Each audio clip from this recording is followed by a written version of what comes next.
Astaghfirullah Rabbal Baroya, Astaghfirullah minal khotoya, Astaghfirullah Rabbal Baroya, Astaghfirullah minal khotoya. Membaca Al-Quran walaupun tidak mengerti sama sekali boleh. Kenapa? Karena kita untuk meraih satu huruf 10 kebaikan. Jadi untuk meraih 10 kebaikan dalam setiap satu huruf itu tidak harus faham. Baca. Jangan menjadikan alasan ana tidak faham, ana belum faham Al-Quran, mendingan tidak usah baca. Baca walaupun tidak faham. Karena tingkatan mendapatkan pahala tetap walaupun anda tidak faham, dapat setiap huruf 10 kebaikan. Kalau bisa faham, bisa hayati, lebih besar lagi pahalanya. Saya begitu menghitungkan, ada teman saya Masya Allah berhasil khatam Al-Quran 7 jam 42 menit. Saya menghitungkan kalau standar 10 jam, Imam Syafi'i khatam 2 kali, berarti berapa jam? 20. Sisa berapa? 4 jam. Apa yang dilakukan Imam Syafi'i 4 jam? Antara tidur, dakwah, nuliskan buku yang begitu banyak, fikihnya, menyebarkan mazhabnya, dan bagaimana menurusi ibunya. Karena Imam Syafi'i dikenal sebagai ulama yang paling berbakti baik sama ibunya. Ini coba baik. Belum lagi urusan keluarganya, urusan rezeki, urusan tidurnya, salat malamnya. Itu di mana? Dalam 4 jam. Coba bayangkan, apa kelebihan mereka sampai bisa menghabiskan waktu begitu banyak dalam beribadah. Itu namanya berkah waktu. Mereka bisa meraih keberkahan dalam waktu yang sama, tapi ibadah mereka lebih daripada kita. Kita bisa beribadah tapi tidak bisa seperti mereka walaupun waktu kita sama. Kenapa? Karena kita kehilangan berkah. Bagaimana bisa hadirkan keberkahan lagi? Bersabda Rasulullah sallallahu alaihi wasallam, "Alaikum bi suratil Baqarah, fa inna akhdhaha barakah wa tarkuha hasrah wa la tastati'uha al-batala." Ambillah, bacalah secara rutin suratul Baqarah. Barang siapa yang membawa suratul Baqarah, dia telah membawa keberkahan.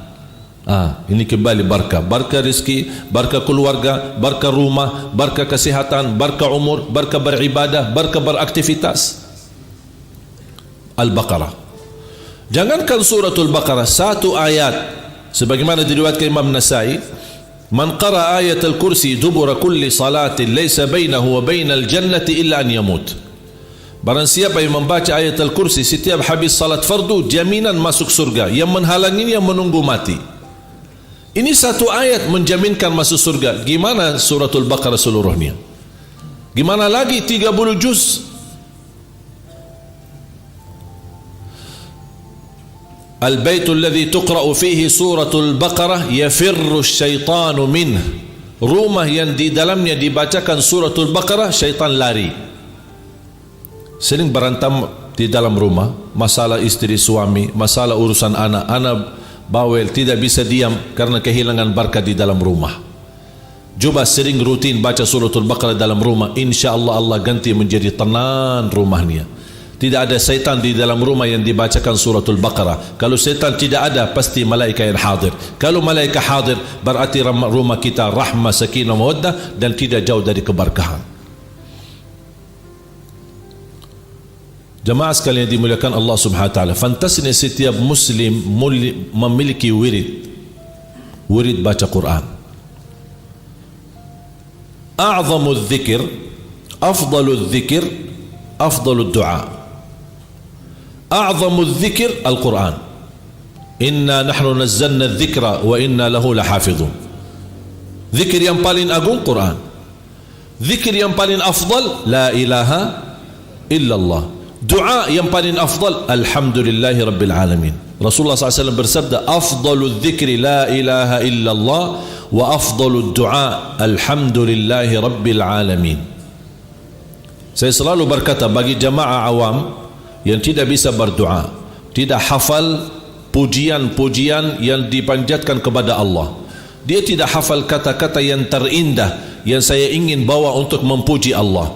Kira-kira ada enggak satu kata yang bisa mewakili semua pujian?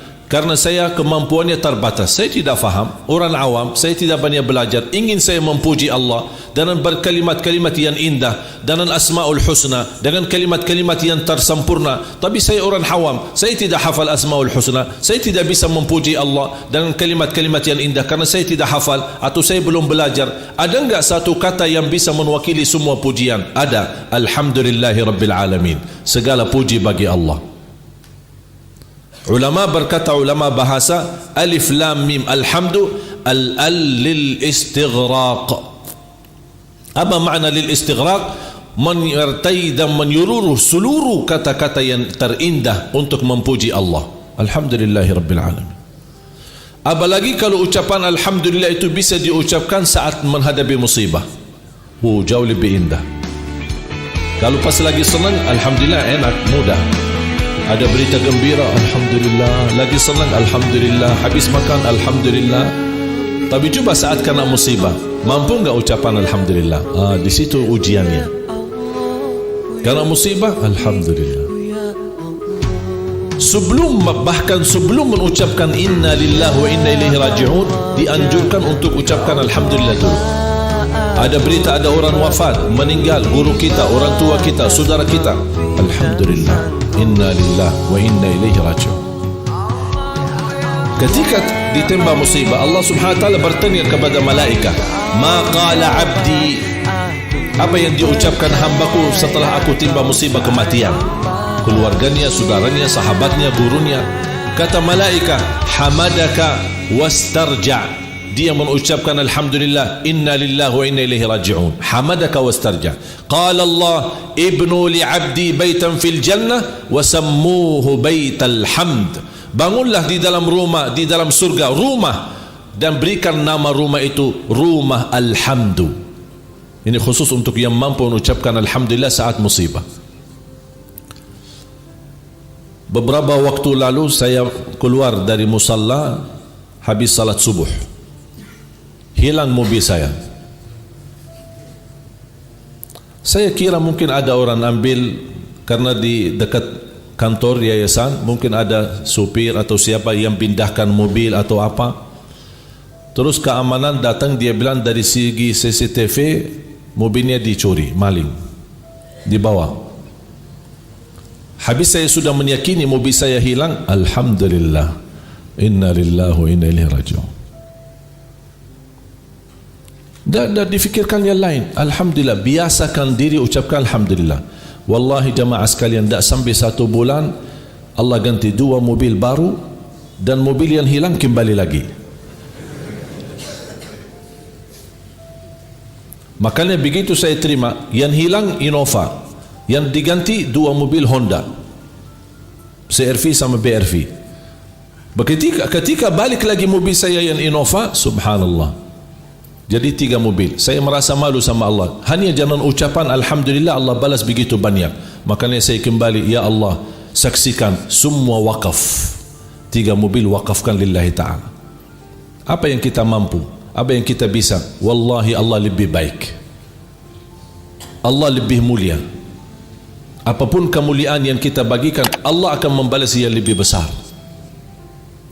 Oleh kerana itu jemaah sekalian, belajar mengucapkan alhamdulillah saat kena musibah. Alhamdulillah. Apapun berita, alhamdulillah. Terjadi sesuatu hal yang tidak sesuai keinginan kita, alhamdulillah. Kalau mau ditambah lagi, alhamdulillah ala kulli hal. Tapi kalau ada sesuatu yang terjadi sesuai keinginan kita, alhamdulillah alladzi bi ni'matihi tatimmus salihat.